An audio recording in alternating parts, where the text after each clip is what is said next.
नमः। आदि गुरुदेव नादि गुरुदेव अनंत गुरुदेव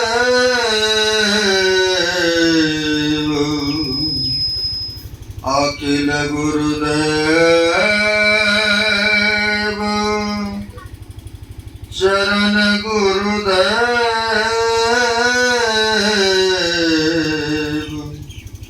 शरण गुरुदेव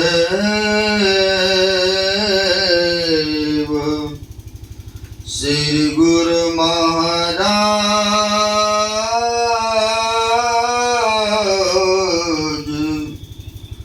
चरणारविंदो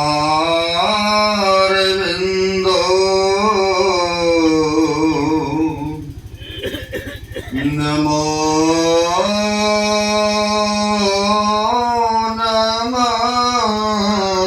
नमस्ते। श्री गुरु महाराज चरणारविंदो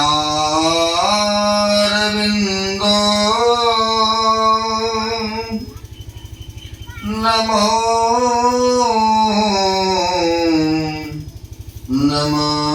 नमस्ते। ब्रह्मानंदं परमसुखदं केवलं ज्ञानमूर्तं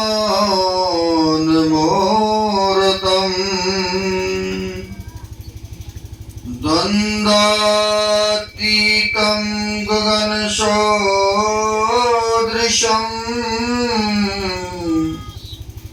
तत्त्वमस्यादि अक्षरम् एकं नित्यं विमलमचलम् सर्वधी साक्षिभूतम्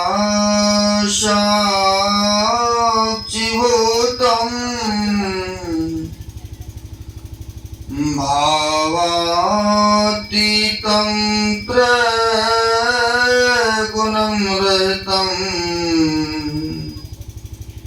सद्गुरुं तं नमामि।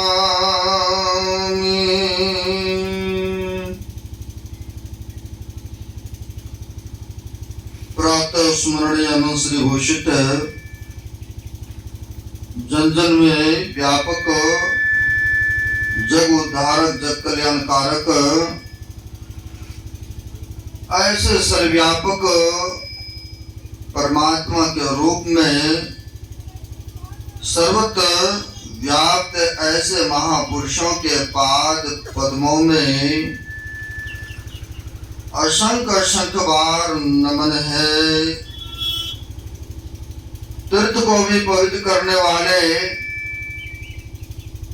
मंचस्थ पूज्य साधु चरण उपस्थित सदगुरु के सत भक्तगण जो मनुष्य शरीर का कर्तव्य है वह कर्म करने हेतु यहाँ पर पधारे हुए हैं। आप सब भाग्यशाली हैं और पुण्यात्मा हैं। अभी हम आप पाठ के क्रम में सुन रहे थे पंडित दुबे का लिखित वाणी को, जो कि वेद भगवान उपदेश कर रहे थे। ओम मुंजाना व्रतम मनुस्तत्वाय सविता देयम् अग्निर्ज्योतिर्निश्चयाय पृथिव्याद्य भारत। यानी हम लोग सुन रहे थे वेद भगवान का उपदेश को कि जगत प्रसव करता ईश्वर का तत्व ज्ञान प्राप्त करने के लिए पहले बुद्धि योग करना पड़ेगा। बुद्धि योग यानी सत्संग करना होगा। महापुरुषों ने कहा है, करी सत्संग गुरु खोज करिए, चुनिए गुरु साचा, अब बिनु सतगुरु ज्ञान पंथ सब कच्चा ही कच्चा। यह हमारे गुरुदेव कहते हैं पदावली में। करी सत्संग गुरु खोज करिए। जब सत्संग में आएंगे तब आपको पता चलेगा कि कैसे का गुरु हम जीवन में बनाएं, किसके हाथों में अपने आप को, जीवन बागडोर को अर्पित और समर्पित हम करें। इसी को रामायण में कहते हैं, बिनु सत्संग विवेक न होई, और राम कृपा बिनु सुलभ न सोई। कहते बिना सत्संग किए व्यक्ति को विवेक नहीं हो सकता है, ज्ञान नहीं हो सकता है। इसलिए कहते करी सत्संग। सत्संग में आएंगे तो आपको ज्ञान होगा, यानी विवेक होंगे। कैसे के जीवन के बागडोर महापुरुषों के छत्र छाया में चरणों में अर्पित और समर्पित करें। लेकिन जब तक सत्संग नहीं करेंगे तो कहते हैं ज्ञान नहीं होता है। आखिर में जगत में बहुत है गुरु, और जब जगत में बहुत है गुरु तो जैसे तैसे के हाथ में जैसे तैसे के प्रति अर्पित और समर्पित कर देंगे तो कहते हैं जो सद्गति, जो कल्याण होना चाहिए संभव नहीं है। इसलिए पहला कार्य वेद भगवान का उपदेश है, हे मनुष्य पहले बुद्धि योग करो,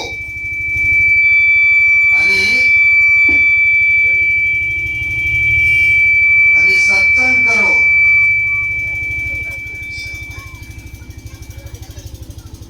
पहले सत्संग करो। और हमारे गुरु महाराज कहते हैं, नित्य प्रति सत्संग कर ले प्यारा, और तेरा कार्य सरे सारा। गुरुदेव कहते हैं जो व्यक्ति नित्य प्रति सत्संग करते हैं, संत महापुरुषों के दर्शन चरण शरण में रहते हैं, जो प्रारब्ध के ऐसे कुछ अशुभ कर्म बनाए है, वो कर्तव्य कर्म बनाए है, जो नित्य प्रति सत्संग और सुमरन ध्यान करते हैं, कहते हैं तेरा कार्य सरे सारा,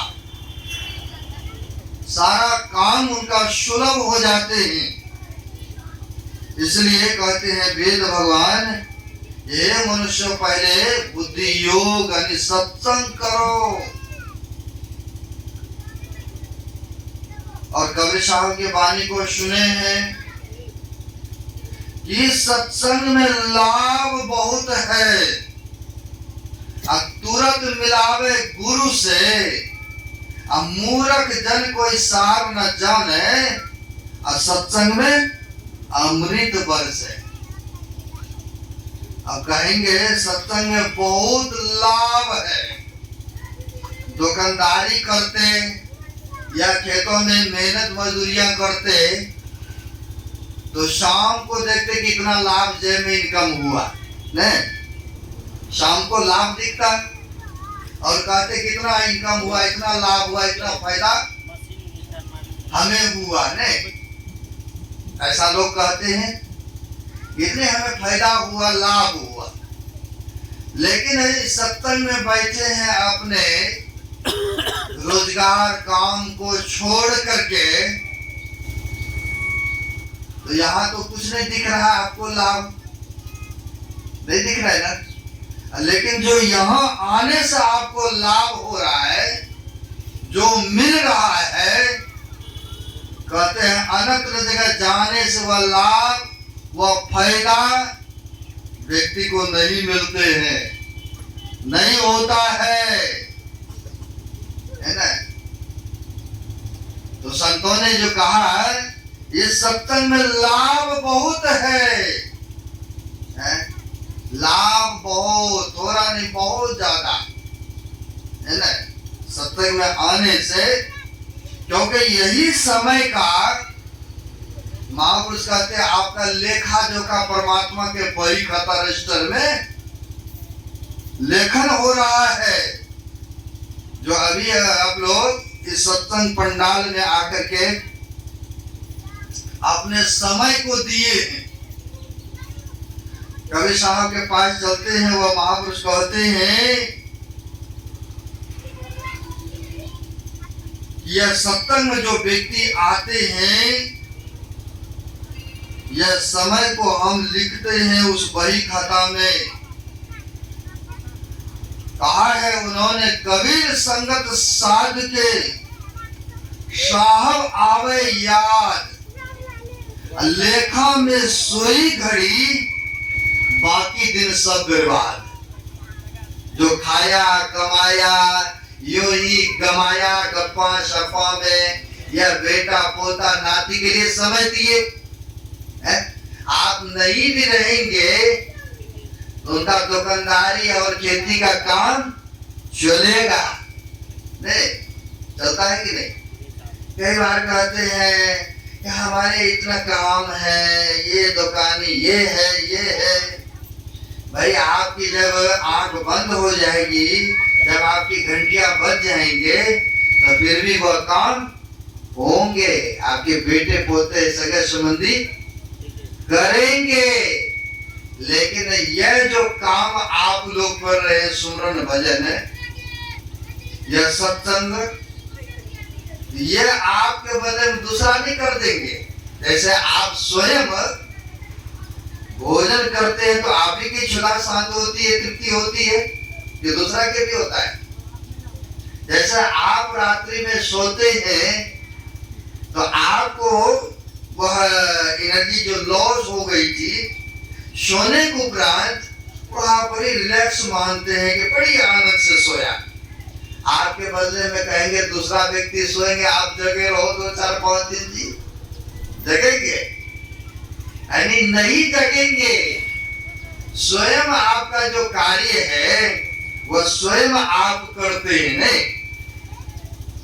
उसी तरह से आप जो सत्संग में आए हैं, यह समय के कहते साहब आवे याद, लेखा में सोई घड़ी। जो अभी का लेखन जो बैठे हैं, लेखा में सोई घड़ी बाकी दिन सब बर्बाद। खाया कमाया यूं ही समय को गवाया, वह समय का कहते लेखन जोकर परमात्मा के रजिस्टर में नहीं हो रहे। लेकिन जो सत काम करते हैं, सत्योग समय का करते हैं, सत्कर्मों को करते हैं, यही समय का लेखन जोखन होता है। चाहे कुछ कार्य के लिए, कुछ समय के लिए ही क्यों नहीं, सत्संग में व्यक्ति जाते हैं तो कवि साहब की वाणी को सुने, सत्संग में लाभ बहुत है। लाभ के पीछे सब कोई दौड़ते हैं। एक काम करते हैं मजदूरी या तो दुकानदारी या व्यापार के काम करते हैं, और उसमें जब लाभ नहीं होता है तो व्यक्ति क्या करता है, उस काम को छोड़ करके दूसरा काम ले लेते, पकड़ लेते हैं, नहीं काम को बदलते हैं। भाई इस काम में हमें लाभ नहीं दिख रहा, इसलिए दूसरा काम बदलते नहीं है? लेकिन इस सत्संग में कहते हैं महापुरुष, इसमें लाभ बहुत है, लेकिन हम आपको दिखता नहीं है। और नहीं दिखता इसका मतलब संत महापुरुष ने मिथ्या वचन तो नहीं कहे हैं ना। संतों ने तो जो कहा है 100% सत्य वचन उन्होंने कहा है। अब हम आपको लाभ भी दिखा देते हैं कि सत्संग में आने से, संत महापुरुषों के शरण में जाने से लाभ क्या मिलता है। नहीं, हम लोग सुन रहे थे ना वेदवाणी का, सुने कि बुद्धि योग पहले सत्संग करो। अब गुरु महाराज की भी वाणी को सुने, नित्य प्रति सत्संग कर लो प्यारे है। और कबीर साहब की वाणी भी है, इस सत्संग में लाभ बहुत है। तो हम लाभ दिखाते हैं कि सत्संग में जाने से और संत महात्मा के चरण शरण में जाने से दर्शन प्रसन्न करने का क्या लाभ, क्या फायदा होता है, ये हम दिखाते हैं। यानी फायदा के पीछे सब व्यक्ति भागते हैं, लाभ के पीछे सब व्यक्ति भागते हैं। तो सत्संग में आने से भी क्या लाभ, क्या फायदा होगा, वो हम थोड़ा दिखा दें। नानक देव जी महाराज, हम आप जानते हैं, पहुंचे हुए संत हुए, 10 गुरु हुए, और उनमें पहला गुरु हुए गुरु नानक देव जी महाराज। नानक देव जी महाराज इसी तरह से भ्रमण सत्संग कर रहे थे।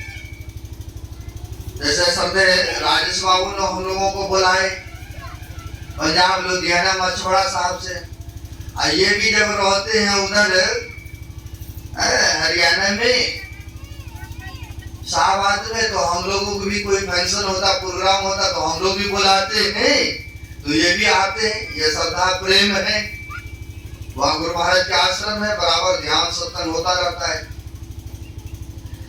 इसी प्रकार से गुरु नानक देव जी महाराज का सत्संग भ्रमण हो रहा था। जैसे हम लोग भी अप्रैल तक भ्रमण करेंगे, बिहार, यूपी, झारखंड, नेपाल तक, है ना, अप्रैल तक। अब भ्रमण करते हुए नानक देव जी महाराज अपने सेवक के साथ, उनका सेवक था बाला और मदना नाम के, वे तो 10 गुरु हुए, लेकिन साथ में जो रहने वाले योग सेवक थे, उनका नाम बाला और मदना था। तो भक्त लोग बुलाते थे सत्संग के हेतु कि महाराज हमारे घर में सत्संग कर दीजिए, कुछ प्रसादामी ग्रहण कराएंगे और पब्लिक को, संगत को सत्संग सुनाएंगे तो बड़ी लाभ होगा। जो परोपकारी होते हैं उनको तो लाभ मिलता ही मिलता है, लेकिन वह चाहते कि दूसरे को भी, गांव समाज को भी लाभ मिले। नहीं, जो हितकारी है, परोपकारी है, वह चाहता है सबको लाभ मिले। अब उसी प्रकार से संतों को आह्वान किया, बुलाया गया आदर पूर्वक। इसी तरह से सर के बगल में दीवान लगा हुआ था। हम लोग बोलते हैं पंडाल लगना, सत्संग पंडाल, उन लोगों में दीवान लगना कहते हैं। इसी तरह से पंडाल लगा हुआ था। बहुत संगतगण आ रहे थे दर्शन सत्संग सुनने। अरे हम लोग कहते सत्संगी गण आना, उन लोग संगत, संगत मतलब पब्लिक गण आना। तो बहुत पब्लिक सत्संग सुनने हेतु आ रहे थे, पैदल यात्रा होते हुए। एक दूसरे संप्रदाय के लोग पूछते हैं कि आप लोग इतना कट हो करके कहाँ जा रहे हैं? कहा बड़े पहुंचे हुए संतों का पदार्पण हुआ है, उनके सत्संग सुनने जा रहा हूँ। उनके दर्शन से मात्र बड़ी सुकून मिलता है।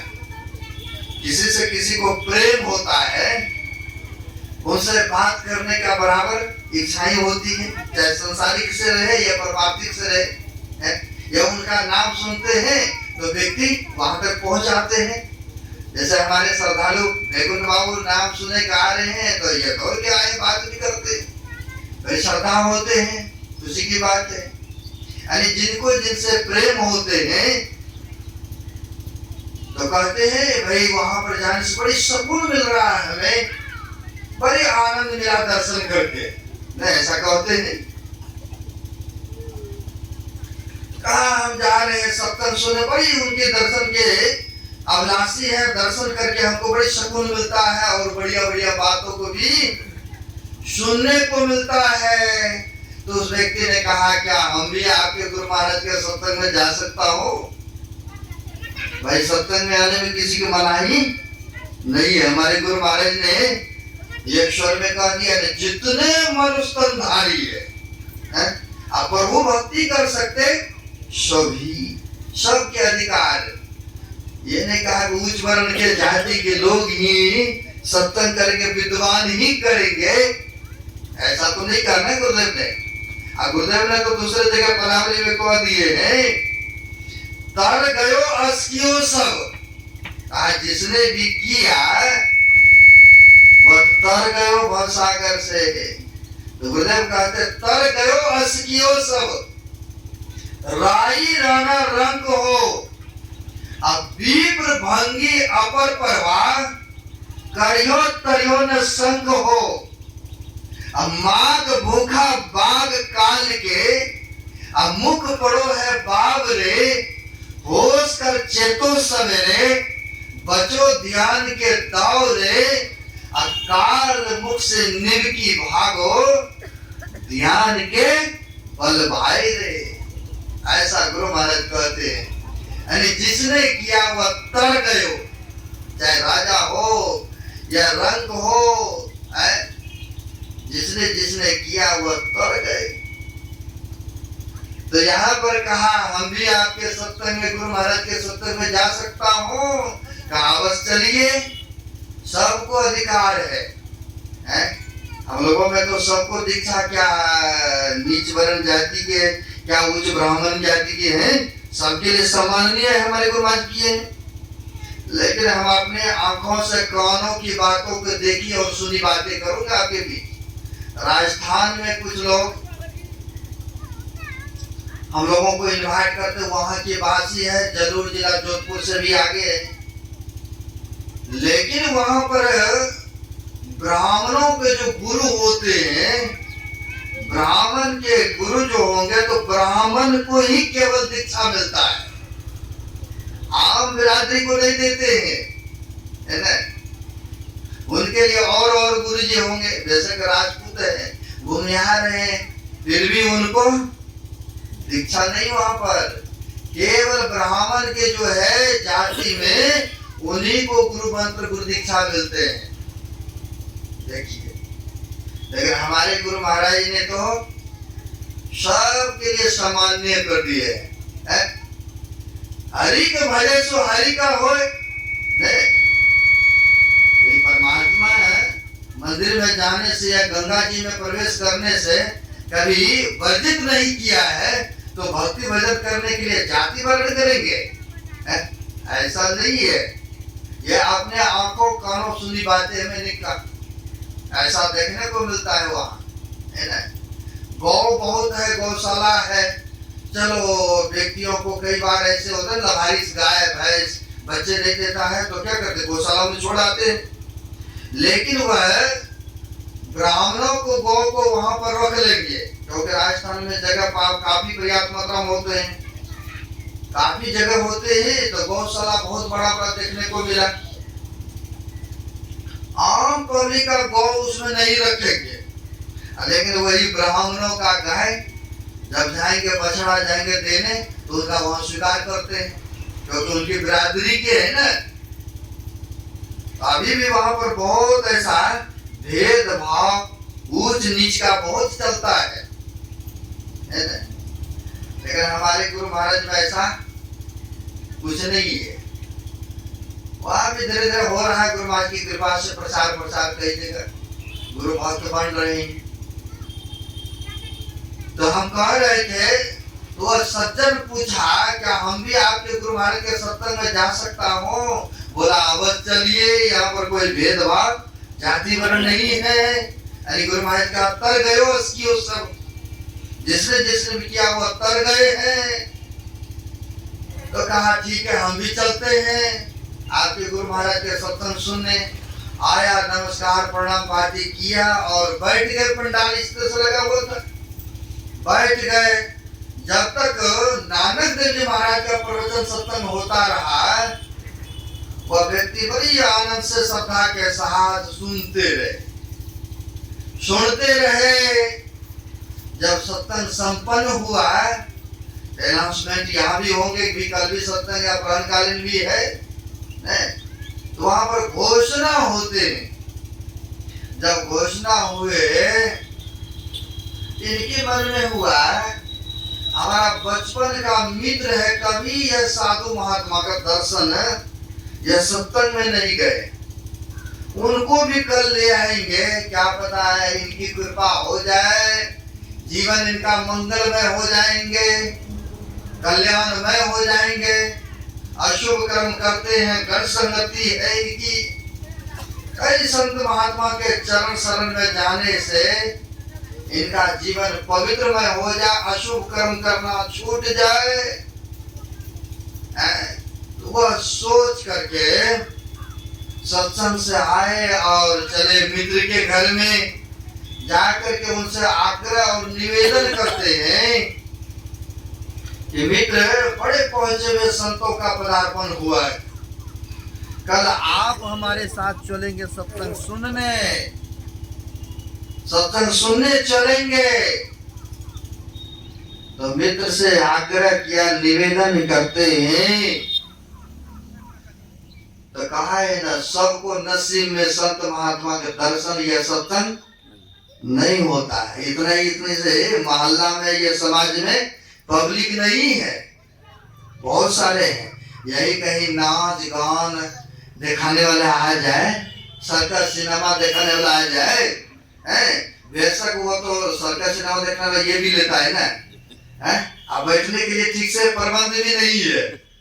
अब फिर भी देखिए वहां के आदमी के भीड़ कितनी होंगे, लेकिन सब व्यक्ति यहाँ ये पवित्र स्थल कहिए, महापुरुषों के सानिध्य कहिए, सब नहीं आ पाते। क्यों नहीं आ पाते? सबके भाग्य में नहीं है। क्योंकि गोस्वामी तुलसीदास जी महाराज रवन में कहा है, पूर्व जन्म के पाप से हरि चर्चा नहीं सुहाय, जैसे ज्वर के ताप से भोजन की रुचि है।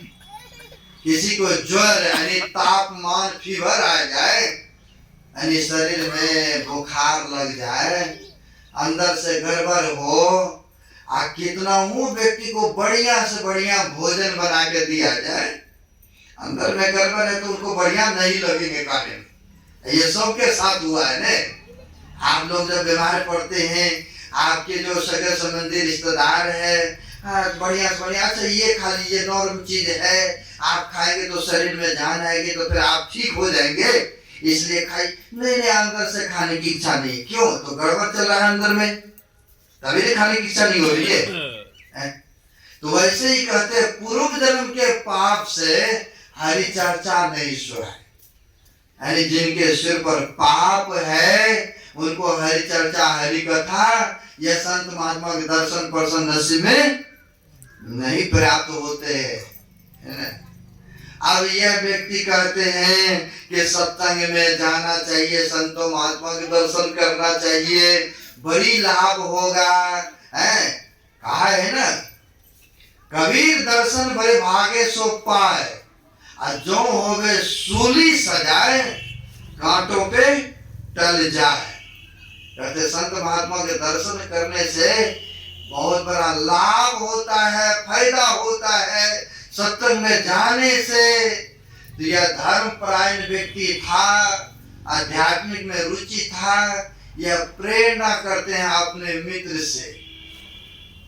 आप लोग भी धार्मिक हैं, एक दूसरे को प्रेरणा करते, भाई चलो सत्संग में। नहीं, एक शराबी है, वो भी चाहते कि हमारी जमघट अधिक हो, संगति बढ़े।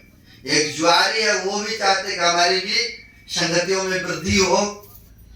लेकिन सबकी सोच अलग अलग है। आप तो आध्यात्मिक ओर खींचते हैं उनको, लेकिन कोई संसार की ओर, नरक की ओर ले जाते हैं, वो भी जो है परमार्थ की ओर ले जा रहे हैं। सब कोई चाहते हैं अपने अपने संगति बढ़े। नहीं, अब यहाँ पर यह कहते हैं कि मित्र चलो सत्संग सुनने, बड़े पहुंचे हुए संतों का आत्म पदार्पण हुआ है। ये कहते हैं क्या रखा है साधु महात्मा के पास में, जिसको अपना ही नहीं है पता कि कहाँ रहेंगे, क्या कल खाएंगे, और दूसरे को वह सुख सुविधा क्या दे सकते नहीं। कहते ना साधु तो रमता वाला है, साधु को क्या पता 2 दिन हम यहाँ है फिर कहाँ रहेंगे है? वो तो चिड़िया की तरह है, बसेरा कभी इस डाल पे कभी उस पर दरख्त पर, कभी वो घर छप्पड़ पर। अब वैसे ही है। अब ये कहते हैं कि साधु महात्मा का खुद का नहीं आता पता है, वो दूसरे को सुख सुविधा क्या दे सकते हैं, उनके पास में कुछ है ही नहीं। कहा कुछ हो चाहे नहीं हो, लेकिन बड़ी अच्छा वाणी सुनाते हैं, उनके दर्शन मात्र से बड़ी सुकून मिलता है, इसलिए चलना चाहिए। बहुत आग्रह निवेदन किया तो बोला अच्छा सुबह होंगे तो देखते हैं, इतना आश्वासन दिया। अब यह जो सत्संगी था गए घर, रात्रि व्यतीत होता, सुबह ही प्रातः कालीन उठ करके स्नान पूजा पाठ जो भी था नित्य क्रिया करके निवृत्त होकर आ गए मित्र के घर पर। और मित्र को देखते तब तक सो ही रहा है। जो सत्संग प्रेमी सत्संग भजन नहीं करते हैं, कई तो सत्संगी भी नहीं, नॉमिनेशन करा लिया समय से उठ करके, नहीं स्तुति करेंगे नहीं ध्यान करते हैं, बहुत ऐसा कम ही देखने को मिलता है। देखा तब तक सो ही रहा है। कहा मित्र हमें सत्संग में जाना है, आप फिर सो ही रहे हो, जल्दी उठो और जो फ्रेश हो, चलेंगे सत्संग सुनने। अब उनको वहां पर उठाया जगाया तो फिर दोनों मित्र वहां से पैदल यात्रा होते हुए चले सत्संग सुनने, दर्शन करने। एक चौराहे पर देखा बहुत सारे लोग एकत्र हैं। कई बार आप लोग भी सफर करते हैं, 10, 20, 50 आदमी हो, मन में होता है कि बात क्या है, इतना इकट्ठा है अपने मन में, जरूर ऐसा होता है। तो कई बार आदमी से पूछते भी हैं भाई क्या बात है, इतनी पब्लिक इकट्ठी है वहां पर, तो वो बताते हैं ऐसे घटना घटी है। तो वहां पर देखा बहुत आदमियों का भीड़। ये कहते हैं मित्र थोड़ा मैं देख के आता हूँ, आखिर बात क्या है? बोला जा रहे हो तो जल्दी आ जाना, चल रहे हैं सत्संग में। गए तो वहां पर देखा मदारी लोग ने चौक चौराहे पर दिखाते ने भालू बंदरों का खेल वगैरह सब दिखाते, वह दिखा रहे थे। ये भी देखने मशगूल हो गए, क्योंकि वहां पर बैठने की सुविधा नहीं, ऊपर से धूप गर्मी सर्दी, फिर भी तो लोग, ये जो आंख के विषय है ना, एक विषय कारण है, एक नहीं रूप कारण मरे पतिंगा, एक देखा प्राणियों का क्या हो रही कि नहीं है। अब रूप विषय जो है वहां पर देखने में बड़ी आनंद आ रहा है, आंखों से देख रहे, कानों से जैसे जैसे कह रहा वैसे वैसे वह बंदर भालू नाच रहा है, दिल को सुनने में प्रिय लग रहा है। अब देखने मशगूल हो गए। और फिर वह व्यक्ति आते जो धार्मिक थे, आया मित्र हम लोग चले हैं सत्संग सुनने, संत महात्मा दर्शन के लिए, आप क्या खेल तमाशा में मशगूल हो गए हो, चलो चलते हैं। अब ये उल्टी जवाब है, क्या मित्र आप सत्संग साधु साधु बाबा लगा रखे हैं, आप तो हाथ धो के मेरे पीछे ही पड़ गए हैं। आप इतने लोग जो देख रहे हैं, इनको भी कहिए सत्संग सुनने के लिए जाने के, तब ना मानो।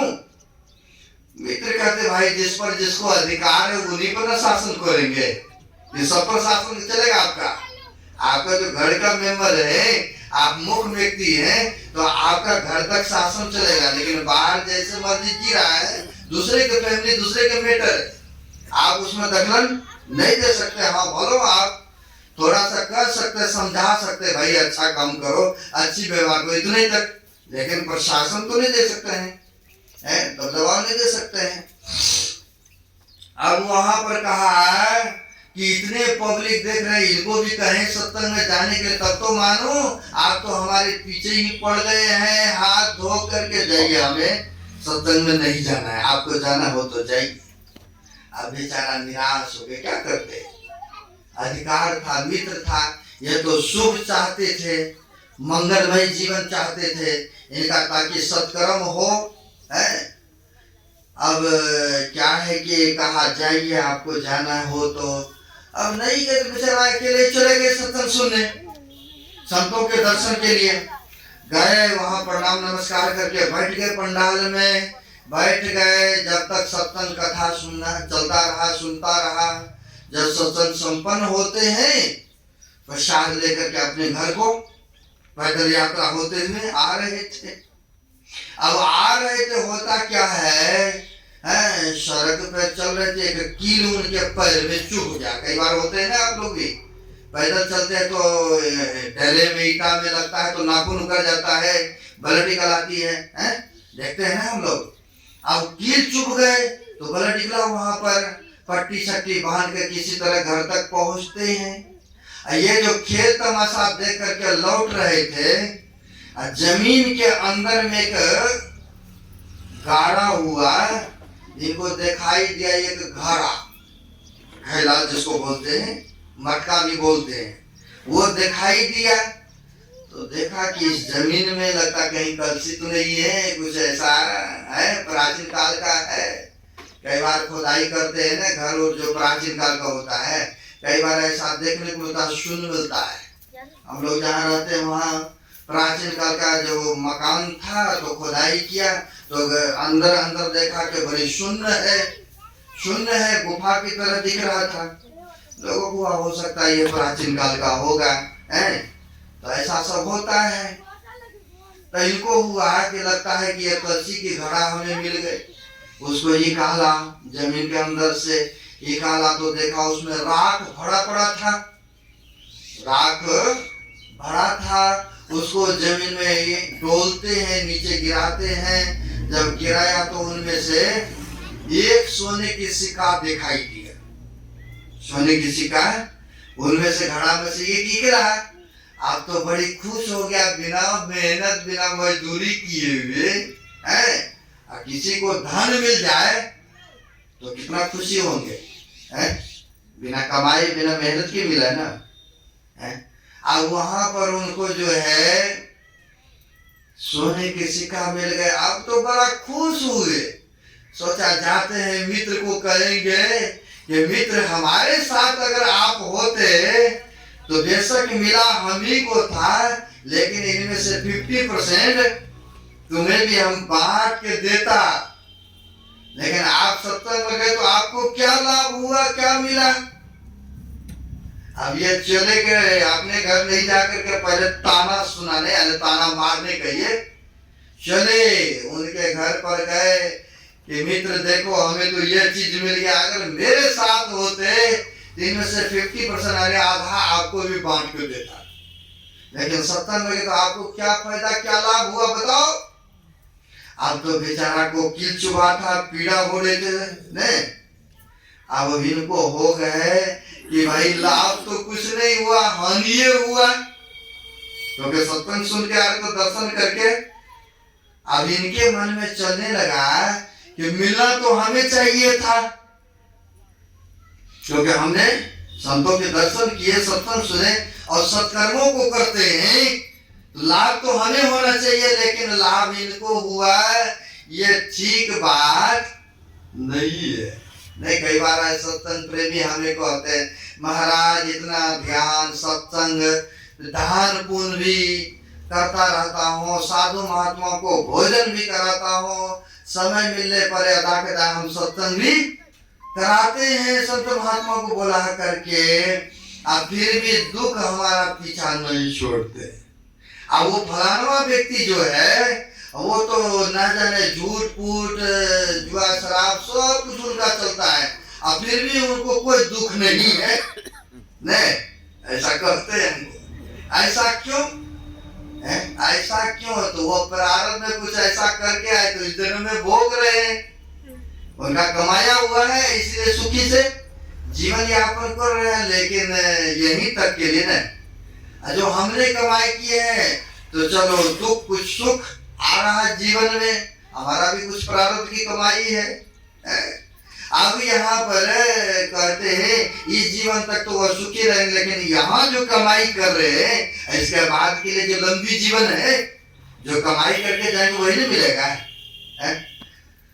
अब यहाँ पर इनको मन में चलने लगा आखिर ऐसा क्यों।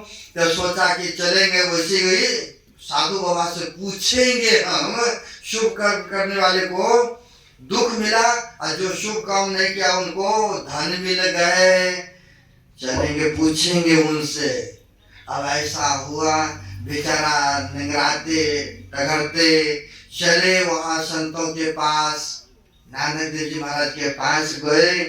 जाके कहते महाराज आपका कई दिनों से सत्संग हम सुन रहे हैं, आपका दर्शन कर रहा हूँ, क्या आपका सत्संग सुनने का, आपका दर्शन करने का यही फल है? ये देखिए पैर में की चूहा है, पीड़ा हो रही है। हमारा बचपन का मित्र था, वो शुभ काम कभी नहीं करते हैं, नहीं कभी दान पुण्य करते, नहीं कभी साधु महात्मा को नमन करते हैं। अब उनको हम लेके आ रहे थे आपके चरण शरण में, लेकिन पहुंच नहीं सका। और जब लौट रहा था तो उनको सोने के सिक्का मिल गए, यानी फायदा उनको हुआ है। और हम चलो बेशक नहीं मिला था, हमें क्यों दुख मिला, हमें पीड़ा हो रहा है शरीर में। आपका दर्शन का, आपका सत्संग सुनने का यही फल है। अब ऐसा कहा, संत जो होते हैं तीनों काल के बातों को जानते हैं, भूत भविष्य वर्तमान की बातों को जानते हैं। आपके मन में क्या क्या बातें चल रहा है, जैसे शीशे की अलमारी होते हैं ना, बाहर से हम आप देख लेते हैं कि नहीं क्या क्या सामान रखा हुआ है? वैसे ही संत महात्मा होते हैं, आपके मन में क्या क्या उठ रहा है, क्या सोच रहे हैं, सब जानते, बताते नहीं बताते। हमारे गुरु महाराज का प्रवचन सुने होंगे या आप लोग पढ़े होंगे, गुरु महाराज भी मौज में आके कहते थे कि भक्त लोग मेरे पास ऐसे सब आते हैं, अगर मैं उनके मन के बात को कह दूं तो मेरे पास आना छोड़ देंगे। क्यों ऐसा? क्योंकि अनेकों प्रकार की इच्छाएं भावना लेके आते हैं ना। 10 रुपया माथा टेकेंगे, 10 तरह की कामना, ये भी इच्छा पूरी हो जाए, ये भी हो जाए, ये भी हो जाए। संत महापुरुष को सब जाने हैं, क्या सोच रहे हैं आप, क्या चाहते हैं आप, बताएंगे तो शर्मिंदा ही होगा।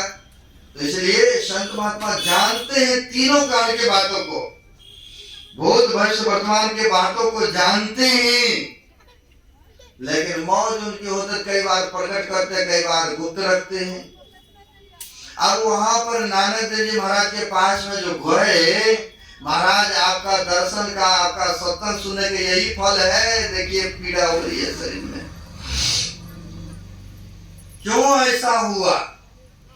प्रश्न यहाँ पर, सत्संग सुना हो, आपका दर्शन किया हो, क्यों ऐसा?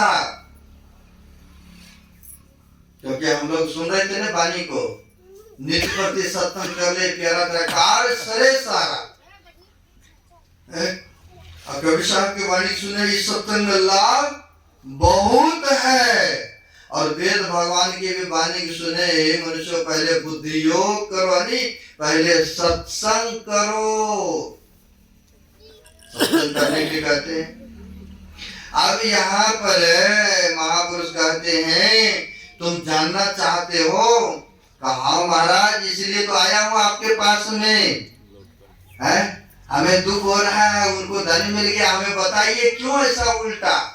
कहा फिर सुनो, कहा वो जो तुम्हारा मित्र है, प्रारंभ में उसने पीछे कमाई किया था, संतों महात्माओं को दान धर्म दिया था, सत्कर्मों को किया था, दान पुण्य किया था, धर्म कार्य था, इसलिए उसी का पुण्य प्रताप से इनको थोड़ा सा धन लेना पड़ा। क्योंकि आज वह शुभ सोच करके, क्योंकि कहते हैं जो जो पग आगे धरे कोटि तीर्थ एक समान, संतों महात्मा के दर्शन के लिए भी जाते हैं, पग रखते हैं, वैसे सोच करते हैं, वैसे विचारे रखते हैं, तो कहते हैं तीर्थों का भी फल मिलता है ना, लाभ होता है।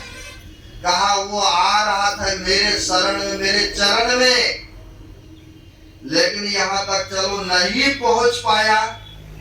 आज उनसे अशुभ कर्म नहीं बना है, लेकिन जीवन पर्यंत उसके जीवन में अशुभ कर्म बनता रहा। उसकी जो देख रहे हो घड़म जो देखा है, विभूति राग भरा हुआ, उसने अपनी किस्मत को गलत संगति गलत कार्य करके जला करके भस्म कर दिया है। और रही बात, आज उसने अशुभ कर्म नहीं किया, इसलिए एक सोने के सिक्का लेकर के उनको संतुष्ट सब्र करना पड़ रहा है। और रही बात तुम्हारी, तुम कई दिनों से मेरे चरण शरण में आए हो सत्संग सुनने, और मेरे सत्संग में आए तुम सत्संग सुनने हेतु, और यहाँ जब गए तो तुम्हारे पैर में कील चुभा पीड़ा हो रहा है। अगर तुम मेरे सत्संग में नहीं आए होते, मेरा दर्शन नहीं किए होते, तो तुम्हारी मृत्यु निश्चित था। लेकिन मेरे चरण में आए, मेरे शरण में आए, इसलिए मैंने थोड़ी सी कष्ट दे करके तुमको हमने मृत्यु से बचा दिया हूँ। तुम्हें हम मृत्यु से हम बचाए हैं। अब बताइए, संतों वाले सिद्ध हुआ कि नहीं? किसी को जीवन दान मिल जाए, जो बताया कबीर साहब ने सत्संग में लाभ बहुत है, लाभ हुआ कि नहीं हुआ है? किसी को जीवन दान मिल जाए संत महात्मा के चरण में सत्संग में जाने से, इससे बढ़कर के और क्या हो सकता है? इसीलिए महापुरुष कहते हैं हम लोगों को सत्संग में आना चाहिए, और सत्संग में आकर के जब समझ बोध हो, ज्ञान हो, तो फिर सुन रहे थे मानस योग करना चाहिए, यानी मानस जप और मानस ध्यान, ज्योति योग, दृष्टि योग की क्रिया। जब सत्संग सुने, संत महात्मा के प्रति श्रद्धा जगी, तो आप दीक्षा ले लिया, गुरु मंत्र दिए, फिर यहाँ पर करने लगे, मानस योग करने लगे, अनेक मंत्र का जप करना प्रारंभ कर दिए, है ना? और जब मंत्र का प्रारंभ कर दिए, जप रहे हैं, इसी मंत्र के द्वारा हम आपके अंतःकरण में पवित्र होंगे। यानी कि तीर्थों में जाएंगे, मंदिरों में जाने से हमारे आपके अंतःकरण पवित्र में हो जाएगा, ऐसा नहीं कहा है। हमारे गुरु महाराज ने पदावली में लिखते हैं, कहा कहीं बाहर जाने की आवश्यकता नहीं है, तो कहा उन्होंने प्रेम नेम सो जपत जपत मन शुद्ध हो, अरे हारे में ही और आगे को कहो सुनो चित देकर। गुरुदेव कहते हैं प्रेम और श्रद्धा के साथ, प्रेम नेम सो जपत जपत मन शुद्ध हो। जो गुरु मंत्र मिला है प्रेम और श्रद्धा के साथ जब करेंगे, सुमरन करेंगे, इसी के द्वारा हम आपके अंतःकरण पवित्र होगा। अन्यथा ऐसा कोई तीर्थ नहीं है, कोई धाम नहीं है। कैलाश पर्वत पर जाते हैं, गंगोत्री जाते हैं, ठीक है जाते हैं, अच्छी बात है, लेकिन जो कहेंगे अंतःकरण पवित्र हो जाएंगे, या कोई केमिकल है खाया और अंतःकरण पवित्र हो गए, ऐसा नहीं महापुरुष कहते हैं। तो फिर करना क्या है? तो कहते हैं धर गर्दन मस्तक सीध साध आसन आसीन है, अब बैठ के चकुमुख इष्ट मानस जब ध्यान है, अब प्रेम नेम सो कर तुम शुद्ध हो। प्रेम और श्रद्धा के साथ आप नाम जपिए, सुमरन कीजिए, इसी के द्वारा आपके अंतःकरण पवित्रमय होगा। कहने के लिए तो बहुत सारी बातें हैं, 10:30 से ऊपर हो गया। अब अपराह्न काल में विषय सुनाएंगे, फिर कल भी है रही गया और भी विशेष था, अब अपराह्न काल में विशेष करके सुनाएंगे। आप लोग अधिक से अधिक संख्या में आइएगा। जो भी है ज्ञान प्रसाद आपके बीच में रखने का प्रयत्न करूंगा। हैं, अपने वक्तव्य को यहीं पर विराम देता हूँ। अब यहाँ पर दो कलाकार हैं, जैसी आप सबकी अनुमति हो वैसा आप लोग करें। अपने वक्तव्य को यहीं पर विराम देता हूँ। बोलिए प्रेम से श्री सद्गुरु